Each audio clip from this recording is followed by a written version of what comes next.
जय हिंद दोस्तों आज से पीटी की क्लास स्टार्ट होती है। ठीक है। पीटी दोस्तों आप लोगों को पता होगा कि यूपी ट्रिपल एससी से जितनी भी ग्रुप सी की भर्ती आएंगी उनमें आपको आवेदन करने के लिए पीटी का सर्टिफिकेट होना बहुत ज़रूरी है।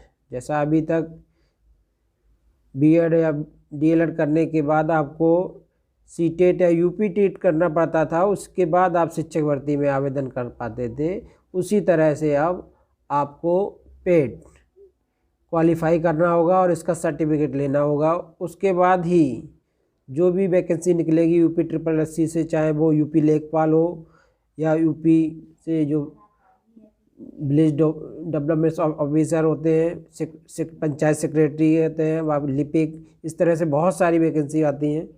उनमें आवेदन करने के लिए आपको पेट का सर्टिफिकेट लेना अनिवार्य कर दिया इस बार से।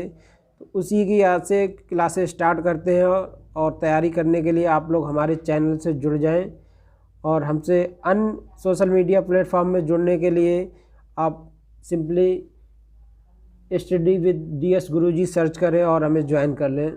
दोस्तों आज हम यहाँ पे इस वीडियो में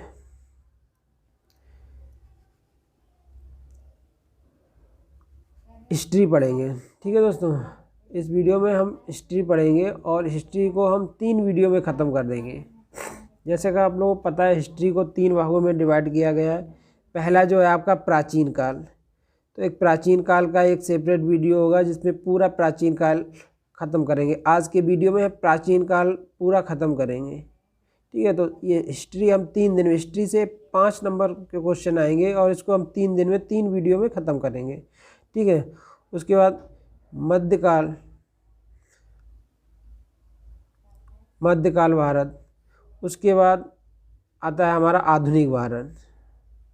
ठीक है, आधुनिक भारत। तो आज प्राचीन काल पढ़ेंगे। तो प्राचीन काल जो हमारी स्टार्टिंग होती है वो नहीं, हम सिर्फ इसमें जो हमारा सिलेबस में दे रखा है सिर्फ उन्हीं पॉइंटों को पढ़ेंगे, बाकी पूरा हिस्ट्री नहीं पढ़ेंगे हम। ठीक है दोस्तों, तो हमारा हिस्ट्री में सबसे पहला जो टॉपिक है वो सिंधु सभ्यता से है, मगर फिर भी हम तो पीछे की हिस्ट्री को जानते हैं। ठीक है, तो जो हिस्ट्री में साक्ष्य मिलते हैं वो हमें प्राचीन काल के 600 ईसा पूर्व से मिलते हैं। ठीक है, तो मानव की उत्पत्ति कैसे हुई, भारत में मानव आया कैसे, तो भारत में मानव जो है अफ्रीका से आया था, जो हमारा प्रायद्वीपीय भारत है। ठीक है, इंडिया का जो नीचे का हिस्सा इस तरह से है प्रायद्वीपीय भारत, जिसके चारों तरफ समुद्र है, ये प्रायद्वीपीय भारत बोलते हैं इसको। यहाँ पर होमोसेपियन सबसे पहले आए थे अफ्रीका से। ठीक है, वही आज के इंडियन निवासी हैं। ठीक है, मूल निवासी जो द्रविड़ बोलते हैं इनको। ठीक है, तो हम बात करेंगे यहाँ पे मध्यकालीन भारत और स्टार्ट करेंगे हम सिंधु सभ्यता से, जो कि सबसे पुरानी सभ्यता है सिंधु सभ्यता। ठीक है, इस सभ्यता के कोई लिखित में साक्ष्य नहीं मिले कि किस डेट से स्टार्ट की हुई है, किस ईस्वी से, कितने ईसा पूर्व से, मगर ये रेडियो कार्बन C14 से के विश्लेषण से ये पता चलता है कि ये 2300 ईसा पूर्व से लेके 1700 ईसा पूर्व तक मानी गई है। ठीक है, सिंधु घाटी सभ्यता। तो ठीक है, इसको देखते हैं डिटेल में। और ठीक है, तो सिंधु घाटी सभ्यता का इतिहास जानते हैं दोस्तों, प्राचीन कालीन इतिहास। ठीक है, प्राचीन कालीन स्थान को छोड़ दें, सिंधु घाटी सभ्यता पढ़ते हैं। ठीक है दोस्तों, इस लेक्चर का आगे आपको PDF चाहिए तो हमारे टेलीग्राम चैनल हम ज्वाइन कर लें, जिसका लिंक आपको वीडियो के डिस्क्रिप्शन में मिल जाएगा। तो सिंधु घाटी सभ्यता की जो साक्ष्य मिलते हैं भारत में C14, जो C14 होता है एक रेडियो कार्बन तत्व होता है जिससे कि किसी चीज़ की आयु की गणना की जाती है। जिस भी चीज़ में तत्व में कार्बन की मात्रा कम होगी वो उतना ही पुराना होगा। ठीक है, हाँ, तो इसकी सबसे पुरानी जो सभ्यता थी हड़प्पा संस्कृति, ठीक है। सब इन सभ्यताओं का नदियों के किनारों हुआ है। सभ्यता का क्षेत्र जो है किसका, सिंधु घाटी सभ्यता का, भारत, अफगानिस्तान और पाकिस्तान। भारत में कहाँ है, पंजाब, हरियाणा, राजस्थान, गुजरात, ठीक है। यहाँ पे सभ्यताओं की खोज हुई ईस्ट इंडिया कंपनी द्वारा के काल में 19वीं शताब्दी में हुई, ठीक है। तो ये खुदाई के समय सभ्यता की खोज हुई है 19वीं शताब्दी में, ठीक है। मगर ये वैदिक सभ्यता से भी पुरानी सभ्यता है और वैदिक सभ्यता से काफ़ी डेवलप सभ्यता है इस समय की, ठीक है। तो किसने खोज की, इस तरह के क्वेश्चन पूछे जाते हैं कि हड़प्पा सभ्यता है, इसकी खोज किसने की, खोज करता है कौन है, ये दयाराम साहनी है। कब की थी, 1921 में, और कहाँ, रावी नदी पर, ठीक है, जो कि अभी एक पाकिस्तान में है इस समय। उसका सिंधु सभ्यता में एक मोहनजोदड़ो है। मोहनजोदड़ो की सभ्यता को मृतकों का टीला कहा जाता है। इसकी जो खोज करता है रखवल दास बनर्जी, ये 1922 में की थी। ये भी सिंधु नदी पर और पाकिस्तान में पड़ता है, ठीक है दोस्तों, ये भी पाकिस्तान में पड़ता है सिंधु नदी, ठीक है। चौहद्रो सभ्यता, ये आपके खोज करता है MG मंजूमदार हैं। ये भी बहुत कई बार पूछा हुआ क्वेश्चन है दोस्तों। ये वर्ष 1931 में सिंधु नदी, ये सिंधु पाकिस्तान में पड़ता है, ठीक है। उसके बाद है सिंधु सभ्यता का इम्पोर्टेंट स्थान जो है कालीबंगा, ठीक है। तो कालीबंगा जो है ये राजस्थान में पड़ता है। और इसका कालीबंगा क्यों पड़ा, यहाँ काले रंग की चूड़ियाँ मिली थी, इसलिए इसे कालीबंगा कहा जाता है। इसके खोजकर्ता अमलानंद घोष थे 1953 में, और घाघरा नदी पर, जो कि राजस्थान हनुमानगढ़ में है, ठीक है। कोटदीजी सभ्यता, इसके खोजकर्ता फजल अहमद हैं। फजल अहमद जी ने खोज की थी इसकी वर्ष 1953, और रावी नदी जो भी पाकिस्तान में पड़ता है, ठीक है। यहाँ पत्थर के औजारों की खोज हुई थी, मिले थे यहाँ पे पत्थर के औजार मिले थे यहाँ पे। रंगपुर सभ्यता, इसके रंगनाथ राव ने की थी, इन्हीं के नाम पर ये रंगनाथ पड़ गया। ये भी वर्ष 1953 में हुई थी और मदार नदी पर, ठीक है। तो यहाँ पे धान की भूसी और गेहूँ की खेती के साक्ष्य मिले थे। तो रोपड़ सभ्यता, ठीक है। रोपड़ सभ्यता, इसकी खोज एकदत्त शर्मा ने की थी, 1953 में की थी, सतुलन नमी, पंजाब, रोपड़ में, ठीक है। तो ये मानव खेती पर निर्भर, यहाँ साक्ष्य मिले थे कि मानव जो है खेती पर निर्भर रहता था उस समय। लोथल एक बहुत इम्पोर्टेंट है, ये हमेशा क्वेश्चन पूछा जाता है कि बंदरगाह, सिंधु सभ्यता में बंदरगाह कहाँ था, लोथल में, ठीक है। खोज करता है इसके भी रंगनाथ राजन जी, 1956 में ही, सिंधु नदी, अहमदाबाद में, ठीक है, गुजरात में। साक्ष्य मिले बंदरगाह, हाथी दांत का सामान, चावल की खेती के साक्ष्य मिले हैं। इसके बाद बनावली, जो कि हरियाणा में है। बनावली रविंद्र सिंह बिष्ट ने की थी 1974, सरस्वती नदी पर, ठीक है। ये हिसार, हरियाणा के हिसार में है। यहाँ क्या मिला है, मिट्टी से बना हुआ हल मिला है, तो और खिलौने। ये भी पूछा जाता है कि मिट्टी से बने हुए हल कहाँ मिला है, तो ये बनावली में मिला है, ठीक है। या यही पूछ देगा बनावली कहाँ पे है, ठीक है। ये तो आपका सिंधु सभ्यता था। सिंधु सभ्यता के बाद आर्य संस्कृति, ठीक है। यहाँ से आपका वैदिक युग शुरू हो जाता है, ठीक है। तो वैदिक युग में ये जो आर्य आए, ये अफ़गानिस्तान से आए हुए थे। आर्य जो है ना, मध्य एशिया से आए हुए थे। और आर्यों ने यहाँ के जो मूल निवासी थे इनको युद्ध में हरा दिया था, और उसके बाद इन्होंने वैदिक सभ्यता की नींव रखी आर्यों ने, ठीक है। तो आर्य संस्कृत का काल जो है 1600 ईसा पूर्व, 1600 ईसा पूर्व से 6000 ईसा पूर्व का समय आर्य सभ्यता के नाम से जाना जाता है। मैक्स मूलर के अनुसार आर्य सभ्यता की उत्पत्ति मध्य एशिया में हुई है। देखो, मध्य एशिया में हुई थी। आर्य संस्कृत को सामान्यतः 2 भागों में विभाजित किया जाता है। ठीक है, आर्य सभ्यता को 2 भागों में, एक तो ऋग वैदिक काल, एक उत्तर वैदिक काल। ये दोनों ही आपके सिलेबस में है दोस्तों। ठीक है, तो ऋग वैदिक काल का समय 1600 से 1000 ईसा पूर्व और उत्तर वैदिक काल का 1000 से लेकर 600 ईसा पूर्व तक है।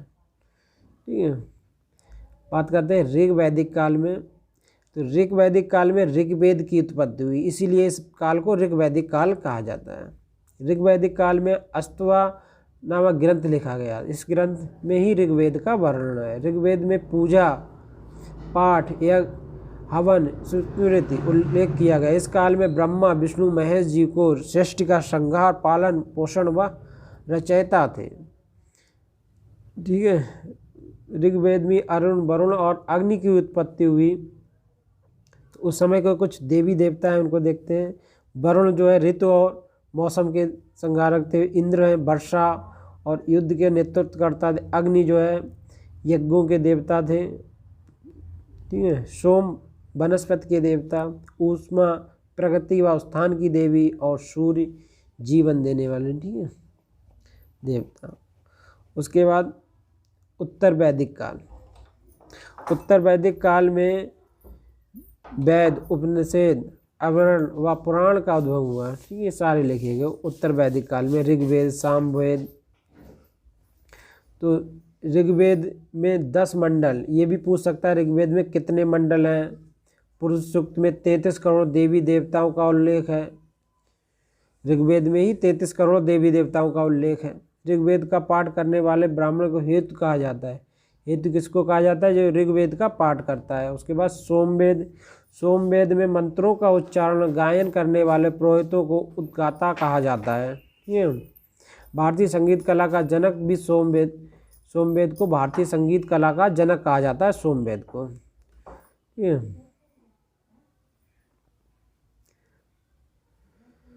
उसके यजुर्वेद। यजुर्वेद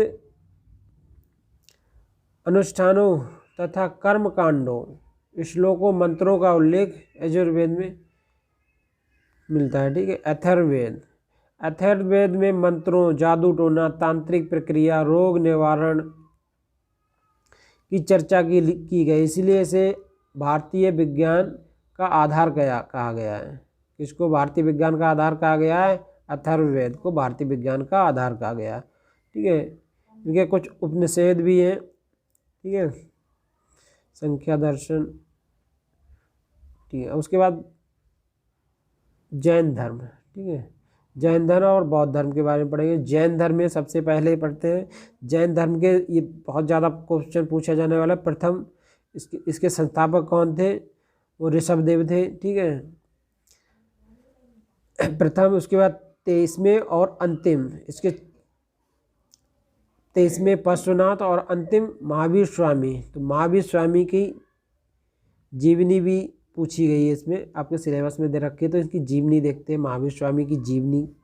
तो महावीर स्वामी का जन्म 540 ईसा पूर्व हुआ था। स्थान का वैशाली के निकट कुंडल में हुआ था। इनके पिता जो है, पिता का नाम सिद्धार्थ था, माता का नाम त्रिशला और बचपन का नाम वर्धमान था।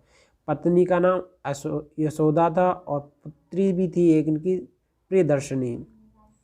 इन्होंने गृह त्याग जो कर दिया था 30 वर्ष की आयु में किया था। ठीक है, 12 वर्ष के कठोर तपस्या के पश्चात 42 वर्ष की आयु में ऋजुपालिका नदी के तट पर साल वृक्ष के नीचे जमुका ग्राम में इनको ज्ञान की प्राप्ति हुई। कौन से वृक्ष के नीचे? साल वृक्ष के नीचे, 42 वर्ष की आयु में। ठीक है, ऋजुपालिका नदी के तट पर। ठीक है,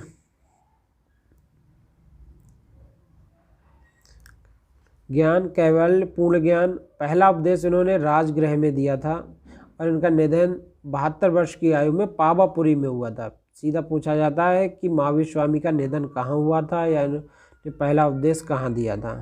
तो जैन धर्म के त्रिरत्न भी पूछे जाते हैं। तो तीन त्रिरत्न के सामक, ज्ञान, सम्यक दर्शन, सम्यक चरित्र, इनके त्रिरत्न हैं ये।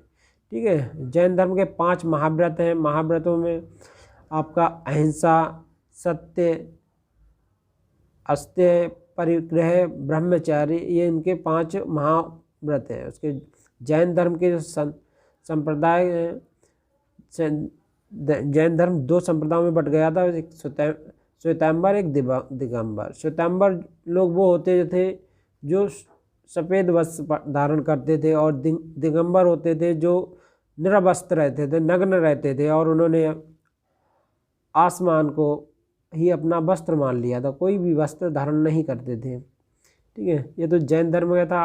अब है बौद्ध धर्म। ठीक है। बौद्ध धर्म, इसके संस्थापक कौन? महात्मा बुद्ध थे। कौन थे? महात्मा बुद्ध। तो महात्मा बुद्ध का जन्म हुआ था 1563 ईसा पूर्व। 1563 ईसा पूर्व हुआ था। स्थान का लुम्बिनी, कपिलवस्तु के समीप। तो ये कपिलवस्तु के जो राजा हैं उनके पुत्र थे गौतम बुद्ध। ठीक है। मगर इनका जन्म जो हुआ लुम्बिनी में हुआ था।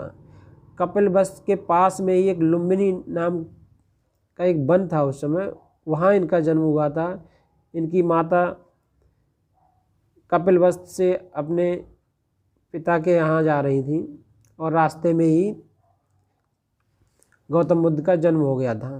ठीक है। इसलिए लुम्बिनी या कपिलवस्तु कहीं भी पूछा जाए, अगर इन दोनों में से कोई एक ही ऑप्शन दिया रहता है, तो लुम्बिनी दिया रहता है मोस्टली, आप लुम्बिनी याद रखें। ठीक है। इनकी पिता सिद्धोधन थे और माता महामाया। ठीक है। इनके जन्म के समय इनकी माँ की मृत्यु हो गई थी। उसके बाद इनका लालन पालन इनकी मौसी थी प्रजापति गौतमी, उन्होंने किया था। इन्हीं के नाम पर गौतम बुद्ध का नाम गौतम पड़ा है। प्रजापति गौतमी के नाम से ही भगवान बुद्ध का नाम गौतम पड़ा है। ठीक है। बचपन का नाम सिद्धार्थ था। इन्होंने गृह त्याग 29 वर्ष की आयु में कर दिया था। ठीक है। जबकि महावीर ने 30 वर्ष की उम्र में किया था। इन्होंने ज्ञान प्राप्त 35 वर्ष की आयु में हो गया था, और महावीर को 42 वर्ष की आयु में हुआ था। ठीक है।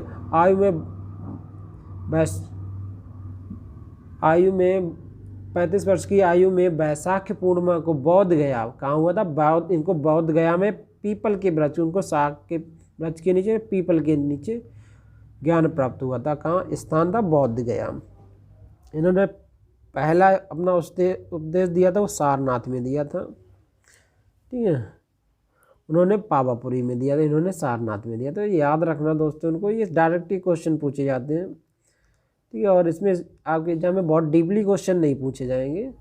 मृत्यु इनकी 80 वर्ष की आयु में कुशीनगर में मृत्यु हो गई थी, वैशाख पूर्णिमा में। और ये वैशाख पूर्णिमा में ही इनको ज्ञान प्राप्त हुआ था, और जन्म भी इनका वैशाख पूर्णिमा हुआ था। जन्म भी वैशाख पूर्णिमा में, ज्ञान प्राप्त भी वैशाख पूर्णिमा में, और इनका मृत्यु भी वैशाख पूर्णिमा में हुई है। ठीक है। इसीलिए पूर्णिमा को बौद्ध पूर्णिमा के नाम से जाना जाता है। क्योंकि 4 आर्य सत्य थे: दुख, दुख का कारण, दुख निदान, दुख का उपाय। ठीक है। उसका बौद्ध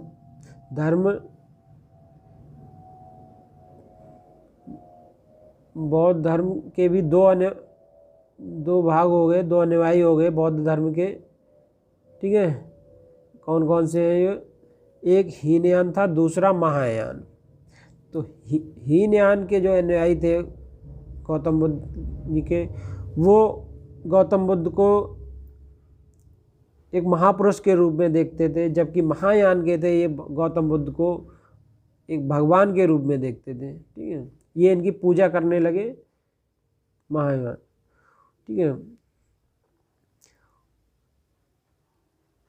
उसके बाद बौद्ध संगतियाँ, यहाँ से भी क्वेश्चन कई बार पूछे गए हैं। तो ओनली 4 बौद्ध संगतियाँ बहुत इंपॉर्टेंट हैं। जो पहली बौद्ध संगति है वो किसने की थी? अजातशत्रु के समय में हुई। राजा कौन था? अजातशत्रु। कब हुई थी? 483 ईसा पूर्व, राजगृह में। यार पहली बौद्ध संगति का आप तो स्थान पूछ लेगा या किसके समय में हुई थी ये पूछ लेगा। दूसरी उसके ठीक 100 ईसा पूर्व बाद हुई, 383 ईसा पूर्व वैशाली में काला अशोक के समय में। उसके बाद 250 ईसा पूर्व में पाटलिपुत्र में हुई, पाटलिपुत्र जो कि पटना आज के समय में, वो अशोक ने की थी, ठीक है, अशोक के समय। उसके बाद हुई 72 ईस्वी में, 72 कुंडल वन में, जो चौथी वो कनिष्ठ के समय में हुई थी, ठीक है। उसके बाद स्टार्ट होता है मौर्य साम्राज्य, ठीक है। तो मौर्य साम्राज्य से भी पहले जो है मगध वंश का साम्राज्य था। किसका था? मगध वंश का। मगर ये मगध वंश हमारे कोश में नहीं, हमारे कोश में मौर्य साम्राज्य है। तो मौर्य साम्राज्य के बारे में डिटेल में पढ़ेंगे, और इससे पहले जो साम्राज्य रहे उनके बारे में भी शॉर्ट में कुछ पढ़ते हैं। इससे पहले मगध का साम्राज्य था, उसके हर्षक वंश, शिशुनाग वंश और नंद वंश का संस्था। नंद वंश के बाद, ठीक है, मौर्य वंश का साम्राज्य आया। 326 ईसा पूर्व में सिकंदर ने भारत पर आक्रमण किया। सिकंदर ने भारत पर आक्रमण कब किया? 326 ईसा पूर्व में। सिकंदर व पोरस के मध्य हैडफीज का युद्ध लड़ा गया, जिसमें सिकंदर की विजय हुई, ठीक है। सिकंदर की 323 ईसा पूर्व में यूनान लौटते समय बेबीलोनिया में उनकी मृत्यु हो गई, ठीक है। तो सिकंदर की मृत्यु कहाँ हुई थी? बेबीलोनिया में। उसके बाद चंद्रगुप्त मौर्य। चंद्रगुप्त की मौर्य की बात करते हैं। चंद्रगुप्त मौर्य जिनके गुरु थे चाणक्य। चाणक्य का नाम तो आप लोग सभी जानते ही होंगे। की सहायता से नंदवंश के शासक घनानंद, नंदवंश का जो आखिरी शासक था वो था घनानंद, उसको पराजित करके चंद्रगुप्त मौर्य ने मौर्य साम्राज्य की नींव रखी। मौर्य साम्राज्य की नींव किसने रखी? चंद्रगुप्त मौर्य ने, ठीक है।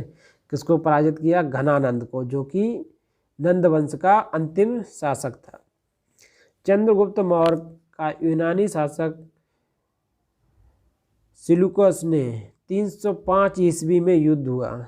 चंद्रगुप्त मौर्य और किसका? सेल्यूकस का, जिसमें सेल्यूकस की हार हुई। चंद्रगुप्त मौर्य के शासनकाल में सेल्यूकस ने अपनी दरबारी राजदूत, चंद्रगुप्त मौर्य के शासनकाल में किसने? सेल्यूकस ने अपना जो दरबारी राजदूत था मैगस्थनीज को भारत भेजा था। मैगस्थनीज ने भारत में रहकर इंडिका किसने लिखी? मैगस्थनीज ने, ठीक है। और इसमें मौर्य वंश के शासन व्यवस्था का वर्णन है। यहीं से मौर्य वंश की जानकारी मिलती है, इंडिका से नहीं। सिलूकस ने अपनी पुत्री का विवाह चंद्रगुप्त मौर्य से कर दिया था। इसमें चंद्रगुप्त मौर्य ने हजारों हाथी व घोड़े सिलूकस को भेंट में, ठीक है। इसके बाद आते हैं बिंदुसार। बिंदुसार कौन है? बिंदुसार चंद्रगुप्त मौर्य की मृत्यु के पश्चात उनका पुत्र बिंदुसार मौर्य साम्राज्य का शासक बना। बिंदुसार के शासनकाल में तक्षशिला में विद्रोह हुआ, जिसको दबाने के लिए अशोक, मतलब चंद्रगुप्त मौर्य का पुत्र बिंदुसार और बिंदुसार का पुत्र अशोक, जो कि सम्राट अशोक कहलाया बाद में, जिसने उस विद्रोह का दमन किया। अब बात करते हैं अशोक की, सम्राट अशोक। तो अशोक का शासन जो रहा 269 से लेकर 272 ईसा पूर्व तक रहा। अशोक के शासन काल की ऐतिहासिक घटना कलिंग युद्ध, जो कि आज का उड़ीसा है कलिंग। 261 ईसा पूर्व अशोक व नंदराज के मध्य कलिंग का युद्ध हुआ। तो कलिंग का युद्ध अशोक तो जानते होंगे, मगर किसके मध्य हुआ था? नंदराज के मध्य हुआ था, लड़ा गया, ठीक है। इसमें भयंकर रक्तपात से अशोक का हृदय पिघल गया। इसमें इतना ज़्यादा लोग मारे गए थे कि अशोक ने अपने हथियार डाल दिए और बोला मैं आज के बाद युद्ध नहीं करूँगा, और बौद्ध धर्म अपना लिया था। अशोक ने बौद्ध धर्म ग्रहण कर लिया था। कब? कलिंग युद्ध के बाद। कलिंग युद्ध में नरसंहार देखने के बाद उसने बौद्ध धर्म अपना लिया था। ठीक है। अशोक ने अपने पुत्र महेंद्र व पुत्री संघमित्रा, अशोक के पुत्र कौन थे? महेंद्र और पुत्री संघमित्रा को बौद्ध धर्म के प्रसार के लिए श्रीलंका भेजा। ठीक है। उसके बाद संगम काल, ये आपके कोर्स में वैसे नहीं है, फिर भी पढ़ लेते हैं थोड़ा सा। संगम काल 2000 ईसा पूर्व में संगम काल में चौल वंश, पांड्य वंश और चेर वंश, ये सारे वंश जो हैं वो दक्षिण भारत के उस समय के थे। दक्षिण भारत में इन्होंने राज्य किया, अपना का साम्राज्य था। गुप्त वंश, गुप्त वंश की बात करें, प्राचीन काल के इतिहास में गुप्त साम्राज्य काल को स्वर्ण काल के समय को कहा गया, गुप्त साम्राज्य के समय को कहा गया। तो चंद्रगुप्त जो है 319 से लेकर 335 ईसा पूर्व तक इनका शासन रहा। चंद्रगुप्त की जो है गुप्त वंश की जो नींव जो रखी थी वो श्रीगुप्त ने रखी थी, नींव श्रीगुप्त ने रखी थी, मगर इनके जो संस्थापक था वो चंद्रगुप्त प्रथम था। गुप्त वंश के संस्थापक जो था वो चंद्रगुप्त प्रथम था और नींव रखी थी श्रीगुप्त ने। और चंद्रगुप्त प्रथम ने ही सर्वप्रथम सोने के सिक्के चलाए थे। तो सोने के सिक्के किसने चलाए थे? चंद्रगुप्त प्रथम ने। दोस्तों बहुत इंपॉर्टेंट पॉइंट है ये सारे। दोस्तों मैं इसमें बिल्कुल सारे ही इंपॉर्टेंट पॉइंट लेके आया हूँ, ठीक है, क्योंकि बहुत ही इंपॉर्टेंट पॉइंट है। उसके बाद समुद्रगुप्त की बात करें, इसका शासन रहा है 335 से लेके 375 ईस्वी तक। ठीक है। तो चंद्रगुप्त की मृत्यु के पश्चात समुद्रगुप्त शासक बना। समुद्रगुप्त ने अश्वमेध यज्ञ किया था, अश्वमेध यज्ञ समुद्रगुप्त ने किया था। समुद्रगुप्त एक वीर प्रतापी शासक था। विंसेंट स्मिथ ने समुद्रगुप्त को भारत का नेपोलियन, तो भारत का नेपोलियन किसे कहा जाता है? समुद्रगुप्त को कहा जाता है। उसके बाद चंद्रगुप्त द्वितीय को ही विक्रमादित्य, और उसके बाद देवगुप्त, रामगुप्त, विक्रमादित्य, विक्रमांक और परम भगवत आदि नामों से जाना जाता है। किसको? चंद्रगुप्त द्वितीय को इतने सारे नामों से जाना जाता है। चंद्रगुप्त द्वितीय ने अपनी राजधानी पाटलिपुत्र से उज्जैनी स्थापित की। चंद्रगुप्त द्वितीय शासनकाल में चीनी यात्री, उसके शासनकाल में एक चीनी फायान आया। ठीक है। उसके बाद आते हैं कुमारगुप्त, 412 से लेकर 404 ईस्वी तक। कुमारगुप्त के शासनकाल में नालंदा विश्वविद्यालय की स्थापना किसके शासनकाल में हुई थी? कुमारगुप्त के शासनकाल में। ठीक है। उसके बाद स्कंदगुप्त हर्षवर्धन भी दोस्तों आपके सिलेबस में है। हर्षवर्धन जो है 606 ईसा पूर्व से लेकर 647 ईसा पूर्व तक हर्षवर्धन काल। हर्षवर्धन के शासनकाल में बाणभट्ट ने किसकी रचना की? हर्षचरित की रचना किसने की? बाणभट्ट में, जिसमें हर्षवर्धन के चरित्र का वर्णन है। ठीक है। तो बाणभट्ट की रचना किसने की? ये डायरेक्टली क्वेश्चन पूछा जाता है। तो बाणभट्ट ने हर्षचरित की रचना की। उसके बाद हर्षवर्धन जो कि उन्होंने भी बहुत सारी वो लिखी, एक तो रत्नावली, प्रियदर्शनी और नागानंद नाटकों की रचना की हर्षवर्धन ने। हर्षवर्धन के काल में चीनी यात्री फायान भारत आया। ठीक है। उसके बाद मध्य